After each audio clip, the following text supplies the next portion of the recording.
नमस्कार मित्रांनो. स्वागत आहे तुमचं हॉरर हब या यूट्यूब चॅनलच्या अजून एका भयकथेमध्ये.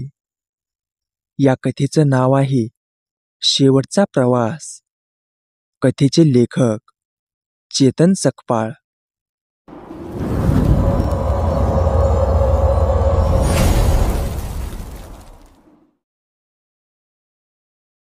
कुणालला आज ऑफिसमधून निघायला खूप उशीर झाला होता. कुणालची इथे नुकतीच बदली झाली होती. त्याचे ऑफिस तालुक्याला होते व त्याची राहायची सोय तिथून तासभराच्या अंतरावर केली होती. तिथे सध्या तो एकटाच राहत होता. त्याचा परिवार त्याच्या गावी राहायला होता. त्याची सरकारी नोकरी असल्यामुळे सतत त्याची बदली होत असे व त्यामुळे परिवारसोबत घेऊन फिरणं शक्य नव्हतं. म्हणून सुट्टीत तो त्यांना भेटायला गावी जात असे. तो नेहमी एसटीतूनच प्रवास करत असे.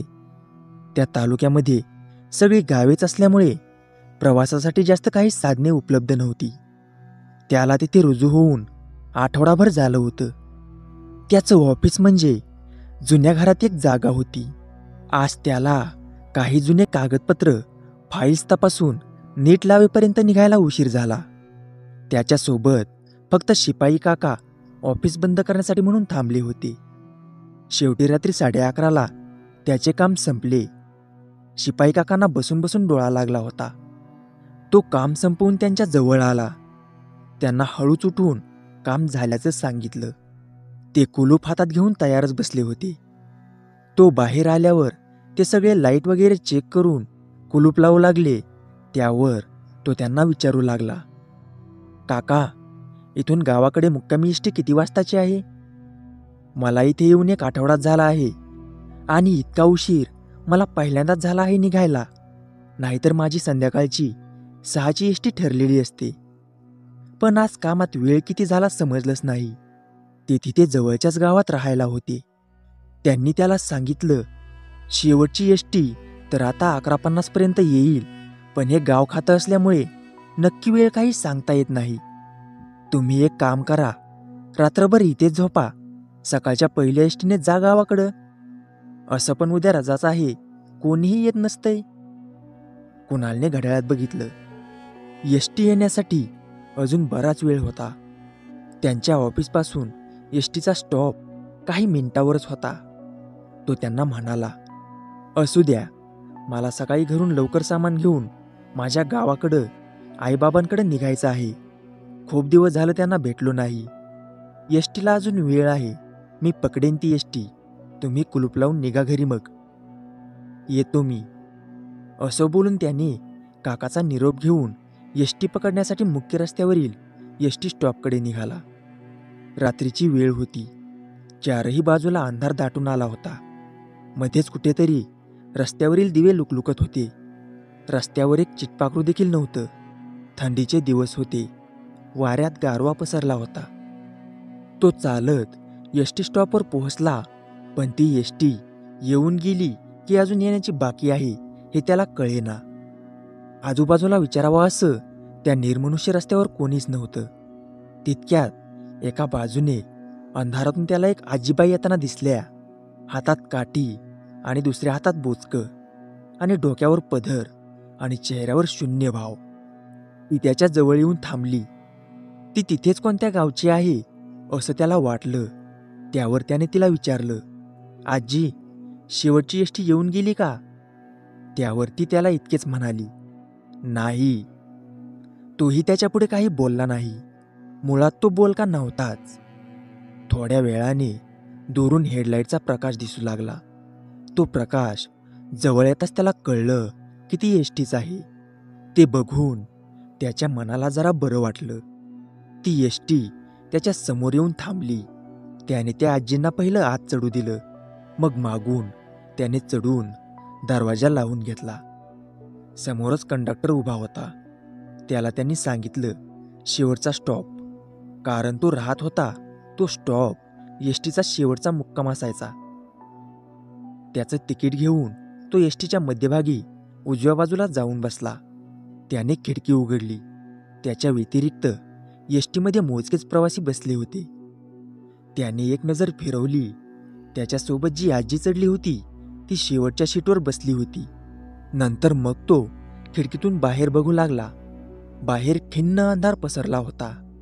अंधारात एसटीच्या लाईटमध्ये रस्त्याच्या बाजूची काही झाडे वाऱ्याने हळूच हलताना दिसत होती. गार वारा सुटला होता. ड्रायव्हरने एसटीच्या आतल्या लाईट बंद केल्या. गावाकडच्या एसटीत रात्रीच्या वेळी ते करत असत, प्रवाशांना झोप लागावी म्हणून. त्यांनी विचार केला त्याचा स्टॉप येण्यासाठी 1.5 तास तरी लागणार होता. तोपर्यंत थोडी झोप घ्यावी म्हणून. खिडकीतून येणाऱ्या गार हवेमुळे आणि दिवसभरच्या कामाच्या थकव्यामुळे त्याला कधी झोप लागली ते कळलंच नाही. एसटी तशीच चालली होती. वारा तसाच थंड वाहत होता. काही वेळाने त्याला जाग आली. त्याने सहज बाहेर नजर फिरवली. अजूनही बाहेर भिन्न काळोख पसरला होता. काहीच नीट दिसत नव्हतं. त्याने हातातल्या घड्याळात बघितलं व तो अक्षरशः थक्कच झाला. त्याने बघितलं घड्याळात 2:30 वाजले होते आणि तो आतापर्यंत त्याच्या घरी असायला हवा होता. त्याला काही समजना. तो उठून त्या अंधारात कंडक्टरकडे जाण्यास निघाला. कंडक्टर दरवाजासमोरच्या सीटवर बसलेला होता. तो हळूहळू पुढे चालू लागला. बाकीचे प्रवासी त्याला झोपेत असलेले वाटू लागले. अंधारात काही नीट दिसतच नव्हतं. तो तसाच चालत कंडक्टरजवळ पोहोचला. त्याने त्याला विचारलं, कंडक्टर, आपण कुठे आहोत? अजून शेवटचा स्टॉप कसा नाही आला? अजूनपर्यंत आपण पोहोचायला हवे होतो. ही एसटी नक्की कुठे जात आहे? त्यावर कंडक्टरने काहीच उत्तर दिलं नाही. तो तसाच रागात ड्रायव्हरच्या केबिनमध्ये गेला. त्याने त्याला देखील तेच प्रश्न केले, पण ड्रायव्हर काहीच बोलेना. त्याच्याकडे तो बघत देखील नव्हता. त्याने समोरच्या हेडलाईटच्या उजाडात रस्ता ओळखण्याचा प्रयत्न केला, पण त्याला तो रस्ता पूर्णपणे अनोळखी वाटत होता. त्या रस्त्याच्या एका बाजूला डोंगर होता, तर दुसऱ्या बाजूला खोल दरी. हा सर्व प्रकार बघून तो आता रडकुंडीला आला होता. त्याला वाटलं, शिपाई काकांचं ऐकून तिथे झोपलो असतो तर बरं झालं असतं. एसटीचा वेग जास्त नव्हता. त्याने चालत्या गाडीतून उडी टाकण्याचा विचार केला. मग पुढे जे होईल ते होईल. तो घाबरत घाबरत दरवाजाजवळ गेला. तो इतका घाबरला होता की परत आपल्या जागेवर त्याची बॅग आणायला देखील गेला नाही. त्याने हळूच एसटीचा दरवाजा खोलला आणि त्याने जे ठरवले तेच केले. त्याने एसटीच्या बाहेर उडी टाकली, पण त्याचा काहीच उपयोग झाला नाही. तो तसंच परत त्याच एसटीमध्ये त्याच्या जागेवर येऊन पडला. त्याने घाबरून अजून 2-3 वेळा तोच प्रयास केला, पण प्रत्येक वेळी तेच होत होतं. शेवटी तो भीतीने रडत जोरजोरात ओरडू किंचाळू लागला, एसटी थांबवा, मला सोडा, मला उतरू द्या, मला माझ्या घरी जाऊ द्या, मी हात जोडतो, तुमच्या पाया पडतो. असं म्हणून तो खाली बसून रडू लागला. इतक्यात त्याला जाणवलं की एसटी थांबली. म्हणून त्याने क्षणाचाही विलंब न करता सरळ बाहेर पळाला. एसटी थांबताच एसटीचं दार उघडलं होतं. तो बाहेर येताच दार पुन्हा बंद होऊन एसटी पुढे निघाली आणि अंधारात अदृश्य झाली. त्याने सुटकेचा निश्वास सोडला. तो वर नजर करून चारही बाजूला बघू लागला. त्याला सगळीकडे मोठमोठी झाडे दिसू लागली. तो आता एका जंगलात होता. चोहीकडे भिन्न अंधार पसरलेला आणि त्यात किरकिर किरकिर असा रातकिड्यांचा आवाज येत होता. त्याने वर आकाशात नजर टाकली. त्याला चंद्र कुठे दिसेना. मग त्याला आठवलं की आज अमावस्येची रात्र आहे. इतक्यात एका मोठ्या झाडामागून त्याला कोणाच्या तरी हसण्याचा आवाज येऊ लागला.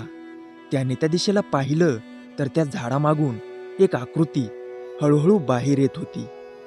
ती हसत हसत बाहेर येत होती. काही वेळातच तिचं हवेत उडणारं क्रूर 11 रूप त्याच्या समोर आलं. ती त्या मगाशच्या स्टॉपवाल्या आजीसारखी दिसत होती, पण आता ती अतिशय क्रूर दिसत होती. सफेद सुटलेले हवेत उडणारे केस, मोठं कपाळ, बाहेर आलेले डोळे, मोठे कान, मोठं नाक, मोठमोठे दात तोंडातून विचित्र हसताना बाहेर येत होते. संपूर्ण काळे कपडे, दोन्ही हात लांब पसरवलेले, त्यावर मोठमोठी नखं, म्हणजे मगाशी जिला त्याने एसटी बद्दल विचारलं ती आजी नसून ती हडळ होती. हो, हडळच. तिचं ते भयंकर रूप बघून कसलाच विचार न करता मागे फिरून अंधारात वाट दिसेल तिथे तो पळू लागला. ती बेसूर हसत त्याच्या मागेच त्याचा पाठलाग करत होती. तो जीव मुठीत घेऊन धावत होता. धावत धावत देवाचा धावा करत होता. धावताना मध्येच कोणत्या झाडामागे जाऊन लपला तर ती तशीच हसत हसत त्याच्या समोर येत असे. तो तसाच जीवाच्या आकांताने परत पळू लागला.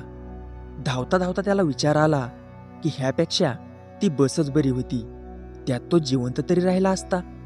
अंधाऱ्या रात्री त्याचे पाय कोणत्या दिशेला धावत होते त्याचं त्यालाच माहीत नव्हतं.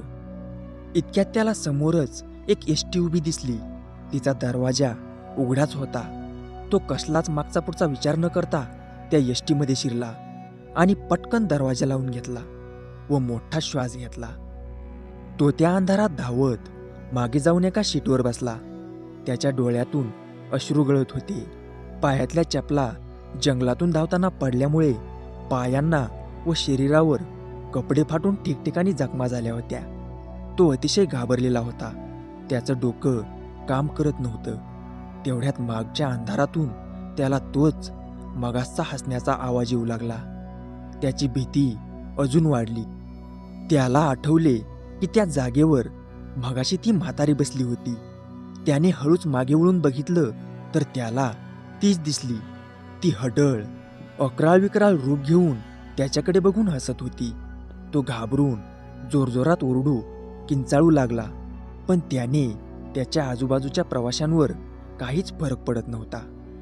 तो त्याच्या सीटमधून बाहेर पडून घाबरत पुढे जाऊ लागला. तो मदत म्हणून बाकीच्या लोकांकडे जाऊ लागला. त्यांना मदतीसाठी विनवणी करू लागला, पण इतर प्रवाशांजवळ जाऊन त्याच्या पायाखालची जमीनच सरकली. त्याला समोर दिसलं ते चित्रविचित्र चेहरे, एकदम कोरे, एकही रेकुटी नसलेले चेहरे, डोळे, नाक, कान, तोंड काहीच नाही. अंगावर जागोजागी जखमा झालेल्या. तो तसाच घाबरून ड्रायव्हरजवळ गेला. त्याला गाडी थांबवायला विनंती करू लागला. मागच्या माणसांची असलेली दशा सांगू लागला. तेव्हा ड्रायव्हरने त्याच्या दिशेला मान फिरवली. त्यानंतर त्याच्या तोंडचं पाणीच पळालं, कारण ड्रायव्हरची देखील बाकी प्रवाशांसारखीच अवस्था होती. त्याला काहीच समजत नव्हतं. तो तसाच मागे वळला. तेव्हाच ती हडळ लगेच त्याच्या समोर आली. मोठमोठे डोळे करून हसायला लागली. जोरजोरात ओरडू लागली. तो तिला इतका जवळून बघून पूर्णपणे घाबरून थक्क झाला होता. त्याच्या तोंडातून शब्द निघत नव्हता. तेव्हा मगाच्यापासूनचे गप्प बसलेले इतर प्रवासी आणि ड्रायव्हर आणि कंडक्टर यांच्या आत्मा जोरजोरात किंचाळू ओरडू लागल्या. त्या हडळीचा भेसूर ओरडणं सगळं त्याचं डोकं बधीर करत होतं. त्याने त्याचे डोळे बंद केले, दोन्ही कानावर हात घेतले. हे सगळं त्याच्या सहन करण्यापलीकडे गेलं होतं. त्याच क्षणी ती एसटी जाऊन समोरच्या दरीत कोसळली व त्याच्या आयुष्याचा तो शेवटचा प्रवास ठरला. दुसऱ्या दिवशी सकाळी कोणाला तरी दरीजवळ त्याची बॅग सापडली. ती अनोळखी बॅग बघून त्यांना वाटलं की कोणीतरी दरीत पडलं असावं. म्हणून त्या लोकांनी पोलिसांना बोलवलं. पोलीस येऊन सगळी विचारपूस करतात. ती बॅग उघडून बघतात. त्यात त्यांना कुणालबद्दल माहिती कळते. ते त्याचा शोध घेण्याचा प्रयत्न करतात. खूप उशीरपर्यंत शोध घेऊन पण त्यांना काहीच समजलं नाही. त्यांनी शेवटी त्याच्या घरी कुणाल गेल्याचं सांगण्याचं ठरवलं. तेवढ्यात तिथे जमलेल्यापैकी एका म्हाताऱ्याचं बोलणं पोलिसांच्या कानावर पडलं. शेवटी ह्या वर्षाला पण तिने तिचा बळी घेतलाच. ते पोलीस अधिकारी देखील त्या भागात नवीनच होते. त्या म्हाताऱ्याचं बोलणं ऐकून त्याने त्यांना समोर बोलवलं व ते काय बोलले त्याचा अर्थ विचारला. त्यावर ते अधिकाऱ्यांना सांगू लागले, लेका, काही वर्षापूर्वी इथे गावाकडे जाणारी एसटी काही प्रवाशांना घेऊन खोल दरीत कोसळली होती. म्हणतात की त्या एसटीच्या ड्रायव्हरला रस्त्यात एक म्हातारी बाई आडवी आली आणि तिला वाचवण्यासाठी त्याचा गाडीवरचं नियंत्रण सुटलं आणि एसटी सगळ्या प्रवाशांना घेऊन दरीत कोसळली. दुसऱ्या दिवशी ती म्हातारी व रस्त्यावर मेलेल्या अवस्थेत सापडली आणि खाली दरीत ती एसटी सगळ्या प्रवाशांच्या मृतदेहासोबत. त्यांच्या देहाची खूप नासधूस झाली होती. त्यांचे चेहरे ओळखण्यात येत नव्हते. नंतर कळलं की त्या म्हातारीच्या लेकांनी आणि सुनेने तिला रात्रीच्या वेळी घरातून हाकलून लावलं होतं. ती अमावस्येची रात्र होती आणि काल देखील अमावस्या होती. ती एसटी दरवर्षी ह्या महिन्याच्या अमावस्येला ह्याच रस्त्याने मेलेल्या प्रवाशांसोबत येते व तिला वाटेत जो कोणी प्रवासी भेटेल त्याला ती सोबत घेऊन जाते. ह्यावेळेस ह्या पोराचा काळ आला होता, म्हणून त्याने रात्री तो त्या एसटीमध्ये चढला आणि तो त्याचा कधीही न संपणारा शेवटचा प्रवास ठरला. मित्रांनो, स्टोरी कशी वाटली कमेंट करून नक्की सांगा. व्हिडिओ आवडल्यास व्हिडिओला लाईक करा आणि अशाच भयकथांसाठी आपल्या चॅनलला सबस्क्राईब करायला विसरू नका. तर मग भेटूया अशाच अजून एका भयकथेमध्ये. तोपर्यंत राम राम.